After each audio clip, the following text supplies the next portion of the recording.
Dear student, Assalamu alaikum.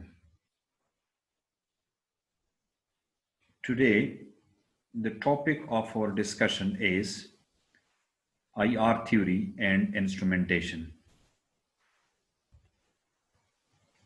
The course code is CHEM451 molecular spectroscopy. The absorption of light as it passes through a medium varies linearly with the distance the light travels and with the concentration of the absorbing medium, whereas the absorbance, the Greek lowercase letter epsilon is characteristic constant for each material at a given wavelength, known as the extinction coefficient or absorption coefficient. C is a concentration and L is the length of the light path. The absorption of light may be expressed by the simple equation A is equal to epsilon times C times L. So infrared spectroscopy is the measurement of the wavelength and intensity of the absorption of a mid-infrared light by a sample. So basically this measure that how much infrared light is absorbed, or in another word, how much mid-infrared light is transmitted. Mid-infrared is energetic enough to excite basically molecular vibration to high energy levels. The wavelength of infrared absorption band is characteristic of a specific types of chemical bonds, and infrared spectroscopy finds its greatest utility for identification of organic and organometallic molecule, the functional group of the molecule. The high selectivity of the method makes the estimation of an analyte in a complex matrix possible. So infrared spectroscopy, we are bombarded a sample with infrared light, and the mid-infrared light is measured that how much it is absorbed or how much it is transmitted. Basically, this excite a molecular vibration. So, and molecular vibration means the bond vibration between two atoms. So we are measuring that absorbed or transmitted infrared light by infrared spectroscopy. For example, this is the example of IR. So this is more like the concentration in ppm, and this is a time. So carbon monoxide, and this is methane and hydrogen cyanide, you can see. So this is the spectra and absorption mode. And whenever we are discussing the theory of infrared absorption spectroscopy, for a molecule to absorb IR, the vibrations or rotation with the molecule must cause a net change in the dipole moment of the molecule. So if it cause to change the dipole moment of the molecule, this can be called IR active molecule. We can see that we can get information about the specific functional group about that. The alternating electrical field of the radiation. Remember that electromagnetic radiation consists of an oscillating electrical and magnetic field perpendicular to each other, interacts with the fluctuation in the dipole moment of the molecule. So that fluctuation in the dipole moment due to the interaction of this electromagnetic radiation, further IR, causing the vibration in the bond between two atoms. So basically that fluctuation in the dipole moment is measured. If the frequency of the radiation matches the vibrational frequency of the molecule, remember, this is very important. If the frequency of this IR radiation matches the vibrational frequency of the molecule, then radiation will be absorbed, causing a change in the amplitude of molecular vibration. That change is basically measured. So, coming to the molecular rotation, rotational transition are a very little use to the spectroscopist. Rotational levels are quantized and absorption of IR by gases yield a line spectrum. However, in liquids or solids, these lines broaden into a continuous due to molecular collision and other interactions. In general, a molecule which is in excited vibrational state will have a rotational energy and can lose energy in a transition which alter both the vibrational and rotational energy contents of the molecule.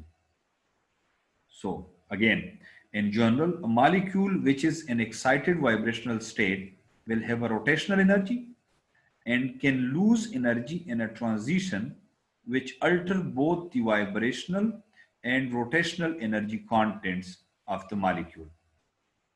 The total energy content of the molecule is given by the sum of the vibrational and rotational energy. So the total energy is the sum of the vibrational and rotational energy. For a molecule in a specific vibrational and rotational state, denoted by the pair of quantum numbers, we can write its energy, total energy, that is equal to E vibrational plus E rotational.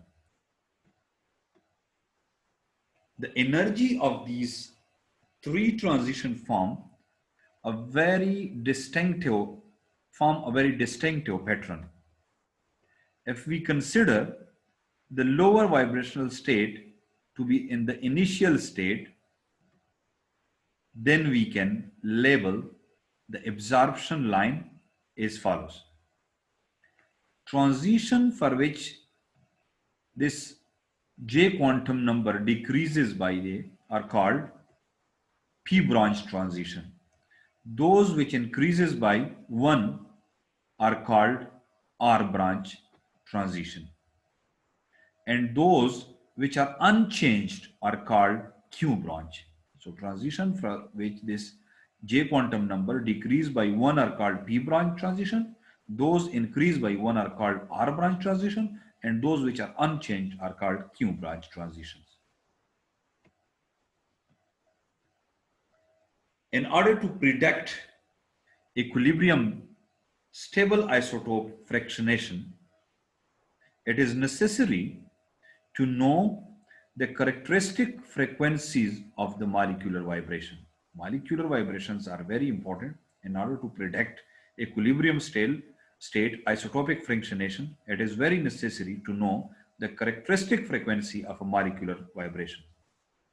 It is also necessary to know how much each vibrational frequency in a molecule changes when a heavy isotope is substituted for a lighter one.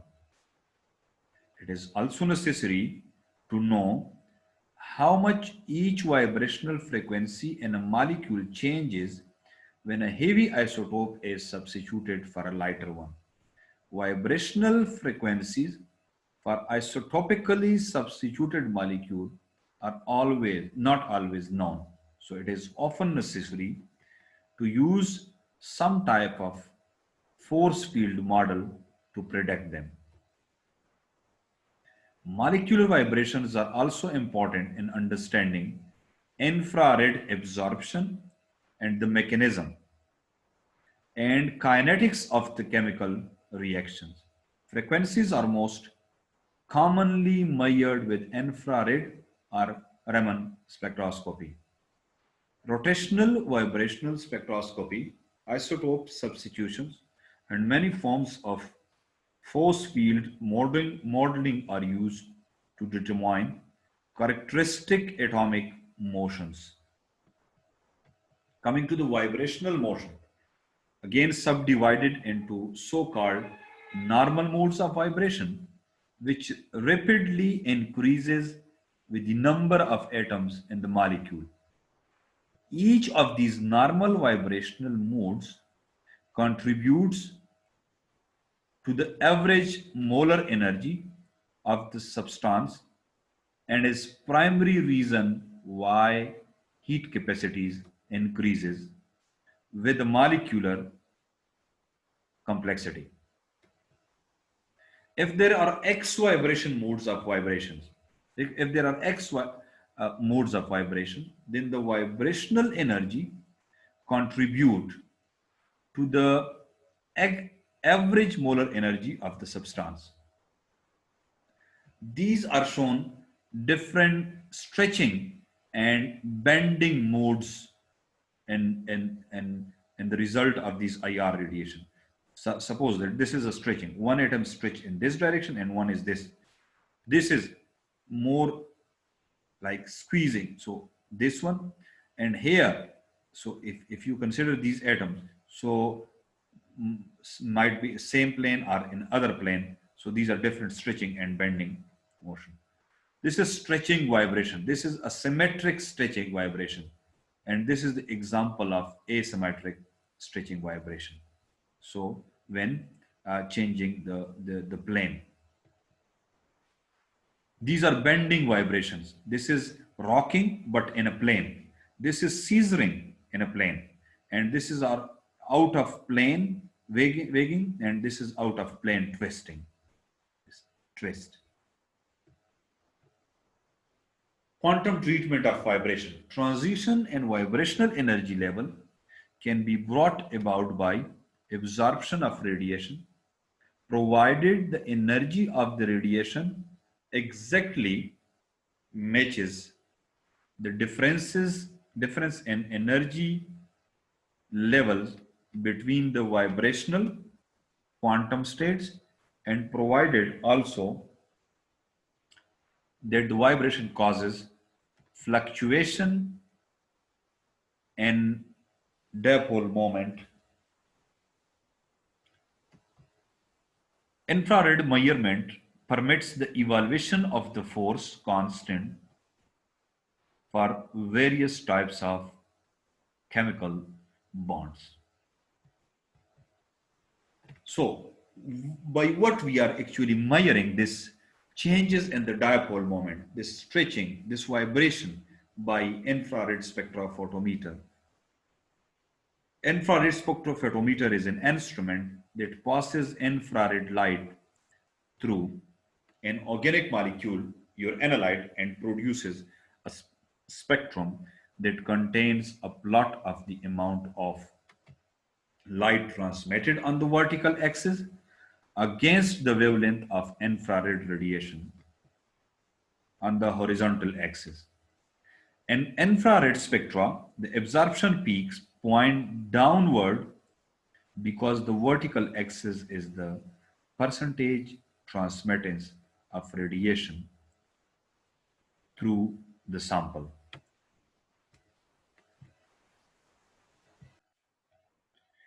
Absorption of radiation lowers the percentage transmittance value since all bonds in organic molecule interact with infrared radiation.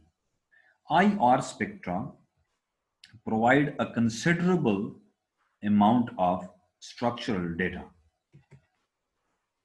This is the example of IR spectrophotometer, the instrument. So the basic design of an IR spectrophotometer is quite similar to the UV visible spectrophotometer. But the only difference is, main differences are light source and detector. So here in this instrument, the light source used are basically generating IR radiation. Same grating and monochromator, which we have discussed in details in a UV visible spectrophotometer. This light is coming from here. The same kind of grating or monochromator are used and here is the chopper, and this light is then going with this chopper distribute it between equal to beams, and one is going going through the reference cell and other one is to the sample, and the difference is also there in the detector. So the rest of the mechanism and the rest of the design of the instrument is quite similar. So we are basically discussing light sources and different types of detector, because the other things, monochromators, grating, choppers, all these other things we have discussed quite in detail in UV visible spectroscopy. So light source.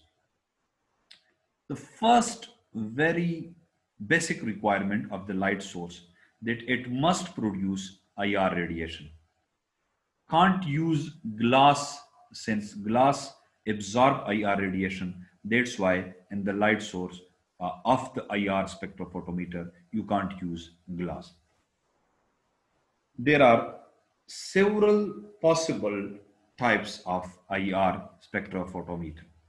The first one is Nernst-Glauer. So this is made of so the rare earth metal oxide like zirconium, cerium, heated electrically, apply current to the cylinder, has a resistance to current flow, generates heats of about 1200 to 2200 degrees centigrade, causes light production similar to a black body radiations. A range of use between 670 to 10,000 centimeter inverse wave number. So need a good current control or overheats and it damage them. So must produce IR radiation, as I told you before. This second one is Glauber. This is quite similar to the Nernst-Glauer, but instead of rare earth metal like zirconium and cerium, it uses silicon carbide rod instead of rare earth oxides.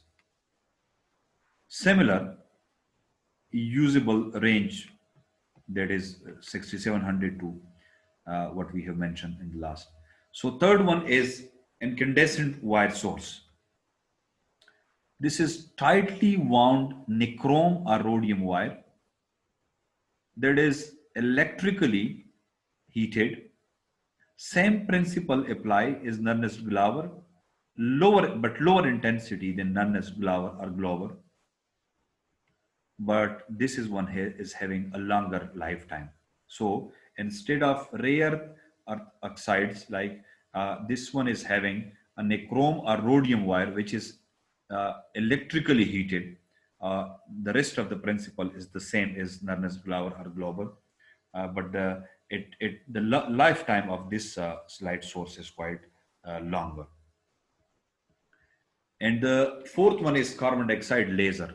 Carbon dioxide laser gas is a mixture consists of 70% helium, 15% carbon dioxide, and 15% nitrogen. Voltage is placed across the gas. What does this do?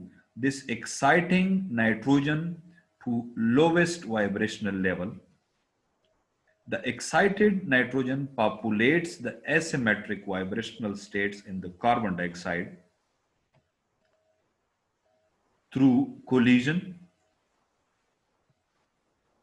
Infrared output of the laser is the result of transition between rotational states of the carbon dioxide molecule of the first asymmetric vibrational mode to rotational states of both the first symmetric stitch mode and the second bending mode, gives off bend of 100 centimeter inverse in range of 900 to 1100 centimeter inverse. Small range, but can choose which band used, and many compounds have IR absorbance in this region, much more intense than black body sources, this light source. The other ones are mercury arc. Uh, so it is used in the far IR region, and tungsten lamp used in the near IR region, 4,000 to 12,000 centimeter inverse. So in our next lecture, inshallah, we will discuss different types of detectors in IR radiation.